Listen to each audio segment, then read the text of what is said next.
লক্ষ্য করছি যে প্রশাসনের লোকজনের মধ্যে আমাদের দেশে একটা মনোভাব থাকে, মনোবৃত্তি থাকে যে তারা এই সম্ভাব্য যে কোনো বা যেই দলের মানে কোনো দলের প্রতি বায়াস্ট হয়ে যাওয়া। অতীতে যারা ক্ষমতায় থেকেছে কোনো না কোনো সময় দেখা যায় যে যেই দল ক্ষমতায় থাকে তাদের নিয়োজিত অনেক লোকজন প্রশাসনে থাকে।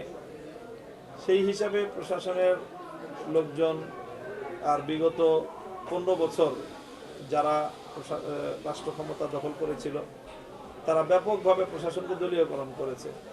সেই লোকগুলো সব প্রশাসনে রয়ে গেছে এবং তাদের যে চিন্তা ভাবনা, তাদের যে দর্শন, তারা দেশকে এবং ইসলামী শক্তিকে তারা তাদের এন্টি শক্তি হিসেবেই বিবেচনা করত।